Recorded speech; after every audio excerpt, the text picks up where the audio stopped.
8 मार्च 2025 प्रातः मुरली। ओम शांति। बाप दादा मधुबन। मीठे बच्चे, रूहानी सर्विस कर अपना और दूसरों का कल्याण करो। बाप से सच्ची दिल रखो तो बाप की दिल पर चढ़ जाएंगे। प्रश्न, देही अभिमानी बनने की मेहनत कौन कर सकते हैं? देही अभिमानी की निशानियां सुनाओ। उत्तर, जिनका पढ़ाई से और बाप से अटूट प्यार है वह देही अभिमानी बनने की मेहनत कर सकते हैं। वह शीतल होंगे, किसी से भी अधिक बात नहीं करेंगे, उनका बाप से लव होगा, चलन बड़ी रॉयल होगी, उन्हें नशा रहता है कि हमें भगवान पढ़ाते हैं, हम उनके बच्चे हैं। वह सुखदायी होंगे, हर कदम श्रीमत पर उठाएंगे। ओम शांति। बच्चों को सर्विस समाचार भी सुनना है चाहिए, फिर मुख्य जो महारथी सर्विसेबल हैं उन्हों को राय निकालनी चाहिए। बाबा जानते हैं सर्विसेबल बच्चों का ही विचार सागर मंथन चलेगा। मेले व प्रदर्शनियों की ओपनिंग किससे कराएं, क्या क्या पॉइंट्स सुनानी चाहिए, शंकराचार्य आदि। अगर तुम्हारी इस बात को समझ गए तो कहेंगे यहाँ की नॉलेज तो बहुत ऊंची है, उन्हों को पढ़ाने वाला कोई तीखा दिखता है। भगवान पढ़ाते हैं वह तो मानेंगे नहीं। तो प्रदर्शनी आदि का उद्घाटन करने जो आते हैं उनको क्या क्या समझाते हैं वह समाचार सबको बताना चाहिए, या तो टेप में शॉर्ट में भरना चाहिए जैसे गंगे ने शंकराचार्य को समझाया। ऐसे सर्विसेबल बच्चे तो बाप की दिल पर चढ़ते हैं। यूँ तो स्थूल सर्विस भी है परंतु बाबा का अटेंशन रूहानी सर्विस पर जाएगा। जो बहुतों का कल्याण करते हैं, भल कल्याण तो हर बात में है। ब्रह्मा भोजन बनाने में भी कल्याण है, अगर योग युक्त हो बनाए। ऐसा योग युक्त भोजन बनाने वाला हो तो भंडारे में बड़ी शांति हो। याद की यात्रा पर रहें, कोई भी आए तो झट उनको समझाएं। बाबा समझ सकते हैं सर्विसेबल बच्चे कौन हैं, जो दूसरों को भी समझा सकते हैं। उन्हों को ही अक्सर करके सर्विस पर बुलाते भी हैं, तो सर्विस करने वाले ही बाप की दिल पर चढ़े रहते हैं। बाबा का टेंशन सारा सर्विसेबल बच्चों तरफ ही जाता है। कई तो सम्मुख मुरली सुनते हुए भी कुछ समझ नहीं सकते, धारणा नहीं होती, क्योंकि आधा कल्प के देह अभिमान की बीमारी बड़ी कड़ी है। उसको मिटाने के लिए बहुत थोड़े हैं जो अच्छी रीति पुरुषार्थ करते हैं। बहुतों से देही अभिमानी बनने की मेहनत पहुंचती नहीं है। बाबा समझाते हैं बच्चे, देही अभिमानी बनना बड़ी मेहनत है। भल कोई चार्ट भी भेज देते हैं परंतु पूरा नहीं, फिर भी कुछ अटेंशन रहता है। देही अभिमानी बनने का अटेंशन बहुतों का कम रहता है। देही अभिमानी बड़े शीतल होंगे, वह इतना जास्ती बातचीत नहीं करेंगे। उन्हों का बाप से लव ऐसा होगा जो बात मत पूछो। आत्मा को इतनी खुशी होनी चाहिए जो कभी कोई मनुष्य को ना हो। इन लक्ष्मी नारायण को तो ज्ञान है नहीं, ज्ञान तुम बच्चों को ही है जिसको भगवान पढ़ाते हैं। भगवान हमको पढ़ाते हैं। यह नशा भी तुम्हारे में कोई एक दो को रहता है। वह नशा हो तो बाप की याद में रहें, जिसको देही अभिमानी कहा जाता है, परंतु वह नशा नहीं रहता है। याद में रहने वालों की चलन बड़ी अच्छी रॉयल होगी। हम भगवान के बच्चे हैं इसलिए गायन भी अतीन्द्रिय से गोपियों से पूछो। जो देही अभिमानी हो बाप को याद करते हैं, याद नहीं करते हैं, इसलिए शिव बाबा के दिल पर नहीं चढ़ते हैं। शिव बाबा के दिल पर नहीं तो दादे के दिल पर नहीं चढ़ सकते। उनके दिल पर होंगे तो ज़रूर इनके दिल पर भी होंगे। बाप हर एक को जानते हैं। बच्चे खुद भी समझते हैं कि हम क्या सर्विस करते हैं। सर्विस का शौक़ बच्चों में बहुत होना चाहिए। कोई को सेंटर जमाने का भी शौक़ रहता है, कोई को चित्र बनाने का शौक़ रहता है। बाप भी कहते हैं मुझे ज्ञानी तो आत्मा बच्चे प्यारे लगते हैं, जो बाप की याद में भी रहते हैं और सर्विस करने के लिए भी थकते रहते हैं। कोई तो बिल्कुल ही सर्विस नहीं करते हैं, बाप का कहना भी नहीं मानते हैं। बाप तो जानते हैं ना कहाँ किसको सर्विस करनी चाहिए, परंतु देह अभिमान के कारण अपनी मत पर चलते हैं तो बाप तो वह दिल पर नहीं चढ़ते हैं। अज्ञान काल में भी कोई बच्चा बदचलन वाला होता है तो बाप के दिल पर नहीं रहता है। उनको कपूत समझते हैं, संग दोष में खराब हो पड़ते हैं। यहाँ भी जो सर्विस करते हैं वही बाप को प्यारे लगते हैं। जो सर्विस नहीं करते उनको बाप प्यार थोड़े ही करेंगे।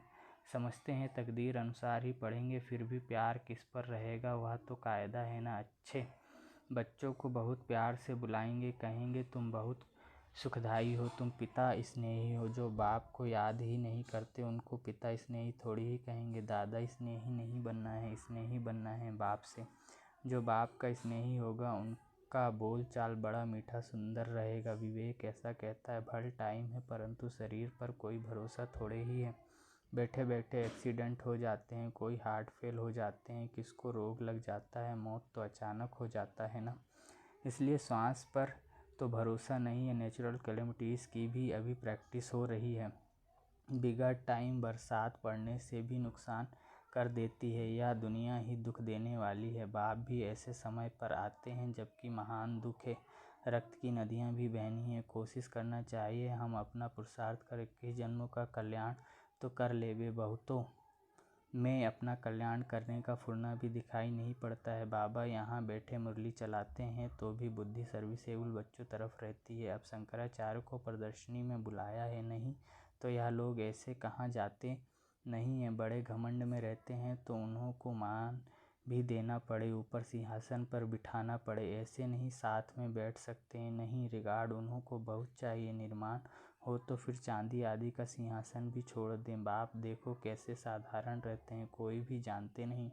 तुम बच्चों में भी कोई विरले जानते हैं कितना निरहंकारी बाप है। यह तो बाप और बच्चों का संबंध है ना। जैसे लौकिक बाप बच्चों के साथ रहते खाते खिलाते हैं, यह है बेहद का बाप। सन्यासियों आदि को बाप का प्यार नहीं मिलता है। तुम बच्चे जानते हो, कल्प कल्प हमको बेहद के बाप का प्यार मिलता है। बाप गुलगुल फूल बनाने की बहुत मेहनत करते हैं, परंतु ड्रामानुसार सब तो गुलगुल बनते नहीं हैं। आज बहुत अच्छे अच्छे कल विकारी हो जाते हैं। बाप कहेंगे तकदीर में नहीं है तो और क्या करेंगे। बहुतों की गंदी चलन हो पड़ती है, आज्ञा का उल्लंघन करते हैं। ईश्वर की मत पर नहीं चलेंगे तो उनका क्या हाल होगा। ऊंच से ऊंच बाप है और तो कोई है नहीं। फिर देवताओं के चित्रों में देखेंगे तो यह लक्ष्मी नारायण ही ऊंच से ऊंच है, परंतु मनुष्य यह भी नहीं जानते कि इन्हों को ऐसा किसने बनाया। बाप तुम बच्चों को रचता और रचना की नॉलेज अच्छी रीति बैठ समझाते हैं। तुमको तो अपना शांति धाम सुख धाम ही याद आता है। सर्विस करने वालों के नाम स्मृति में आते हैं जरूर। जो बाप के आज्ञाकारी बच्चे होंगे उनके तरफ ही दिल जाएगी। बेहद का बाप एक ही बार आते हैं, वह लौकिक बाप तो जन्म जन्मांतर मिलता है, सतयुग में भी मिलता है, परंतु वहाँ यह बाप नहीं मिलता है। अभी की पढ़ाई से तुम पद पाते हो, यह भी तुम बच्चे ही जानते हो कि बाप से हम नई दुनिया के लिए पढ़ रहे हैं। यह बुद्धि में याद रहना चाहिए। है बहुत सहज, समझो बाबा खेल रहे हैं। अनायास कोई आ जाते हैं तो बाबा झट वहाँ ही उनको नॉलेज देने लग पड़ेंगे। बेहद के बाप को जानते हो। बाप आए हैं पुरानी दुनिया को नई बनाने, राजयोग सिखलाते हैं। भारतवासियों को ही सिखलाना है। भारत ही स्वर्ग था जहाँ इन देवी देवताओं का राज्य था। अभी तो नर्क है, नर्क से फिर स्वर्ग बाप ही बनाएंगे। ऐसी ऐसी मुख्य बातें याद कर कोई भी आए तो उनको बैठ समझाओ तो कितना खुश हो जाएं। सिर्फ बोलो बाप आया हुआ है। यह वही महाभारत लड़ाई है जो गीता में गाई हुई है। गीता का भगवान आया था, गीता सुनाई थी, किस लिए मनुष्य को देवता बनाने। बाप सिर्फ कहते हैं मुझ बाप को और वर्षे को याद करो।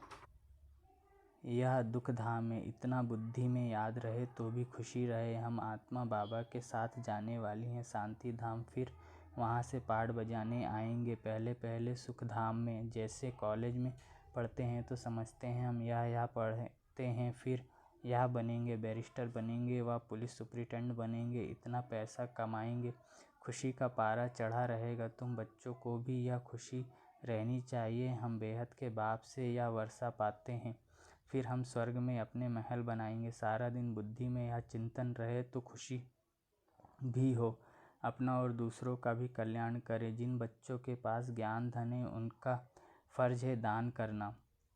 अगर धन है दान नहीं करते हैं तो उन्हें मनहूस कहा जाता है।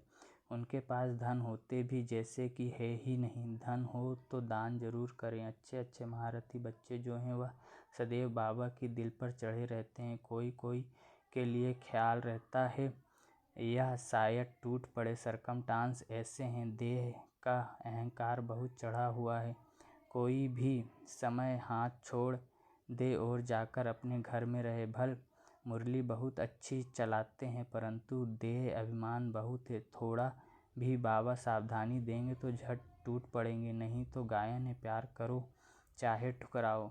यहाँ बाबा राइट बात करते हैं तो भी गुस्सा चढ़ जाता है। ऐसे ऐसे बच्चे भी हैं, कोई तो अंदर में बहुत शुक्रिया मानते हैं, कोई अंदर जल मरते हैं। माया का देह अभिमान बहुत है।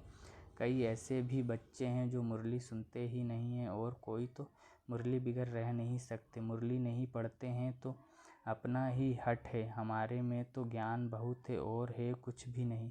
तो जहाँ शंकराचार्य आदि प्रदर्शनी में आते हैं, सर्विस अच्छी होती है तो वह समाचार सबको भेजना चाहिए, तो सबको मालूम पड़े कैसे सर्विस हुई, तो वह भी सीखेंगे। ऐसी ऐसी सर्विस के लिए जिनको ख्यालात आते हैं उनको ही बाबा सर्विसेबल समझेंगे। सर्विस में कभी थकना नहीं चाहिए। यह तो बहुतों का कल्याण करना है ना। बाबा को तो यही होना रहता है, सबको यह नॉलेज मिले, बच्चों की भी उन्नति हो। रोज़ मुरली में समझाते रहते हैं। यह रूहानी सर्विस है, मुख्य सुनना और सुनाना है। शौक होना चाहिए। बैच लेकर रोज़ मंदिरों में जाकर समझाओ, यह लक्ष्मी नारायण कैसे बने, फिर कहाँ गए, कैसे राज्य भाग्य पाया। मंदिर के दर पर जाकर बैठो, कोई भी आए बोलो यह लक्ष्मी नारायण कौन है, कब इन्हों का भारत में राज्य था। हनुमान भी जुत्तियों में जाकर बैठता था ना, उसका भी रहस्य है ना। तरस पड़ता है। सर्विस की युक्तियाँ बाबा बहुत बतलाते हैं, परंतु अमल में बहुत कोई मुश्किल लाते हैं। सर्विस बहुत है, अंधों की लाठी बनना है। जो सर्विस नहीं करते, बुद्धि साफ नहीं है, तो फिर धारणा नहीं होती है। नहीं तो सर्विस बहुत सहज है। तुम यह ज्ञान रत्नों का दान करते हो। कोई साहूकार आए तो बोलो हम आपको यह सौगात देते हैं। इनका अर्थ भी आपको समझाते हैं। इन बेजेस का बाबा को बहुत कदर है, और किसको इतना कदर नहीं है। इनमें बहुत अच्छा ज्ञान भरा हुआ है, परंतु किसकी तकदीर में नहीं है, तो बाबा भी क्या कर सकता है। बाप को और पढ़ाई को छोड़ना यह तो बड़े ते बड़ा आपघात है। बाप का बनकर और फिर फारगती देना, इस जैसा महान पाप कोई होता नहीं, उन जैसा कमबख्त कोई होता नहीं। बच्चों को श्रीमत पर चलना चाहिए ना। तुमको बुद्धि में है हम विश्व के मालिक बनने वाले हैं। कम बात थोड़े ही है। याद करेंगे तो खुशी भी रहेगी, याद ना रहने से पाप भस्म नहीं होंगे। अडॉप्ट हुए तो खुशी का पारा चढ़ना चाहिए, परंतु माया बहुत विघ्न डालती है, कच्चों को गिरा देती है। जो बाप की श्रीमत ही नहीं लेते तो वह क्या पद पाएंगे। थोड़ी मत ली तो फिर ऐसा ही हल्का पद पाएंगे। अच्छी रीति मत लेंगे तो ऊंच पद पाएंगे। या बेहद की राजधानी स्थापन हो रही है, इसमें खर्चे आदि की भी कोई बात नहीं है। कुमारियाँ आती हैं, सीख कर बहुतों को आप समान बनाती हैं, इसमें फ़ी आदि की बात ही नहीं। बाप कहते हैं तुमको स्वर्ग की बादशाही देता हूँ, मैं स्वर्ग में भी नहीं आता हूँ। शिव बाबा तो दाता है ना, उनको खर्ची क्या देंगे। इसने सब कुछ उनको दे दिया, वारिस बना दिया।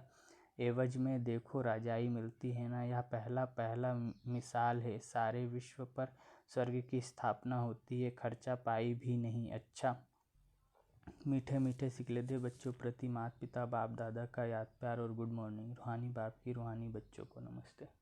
मुझ रूहानी बच्चे की रूहानी माता पिता मम्मा बाबा बाप दादा को याद प्यार गुड मॉर्निंग और नमस्ते। शुक्रिया बाबा, शुक्रिया आपका पद्मा पदम गुणा, शुक्रिया। धारणा के लिए मुख्य सार। पहला है, पिता स्नेही बनने के लिए बहुत बहुत सुखदाई बनना है। अपना बोल चाल बहुत मीठा रॉयल रखना है। सर्विसेबल बनना है, निरअहंकारी बन सेवा करनी है। दूसरा है, पढ़ाई और बाप को छोड़कर कभी आप घाती महापापी नहीं बनना है। मुख्य है रूहानी सर्विस। इस सर्विस में कभी थकना नहीं है। ज्ञान रत्नों का दान करना है, मनहूस नहीं बनना है।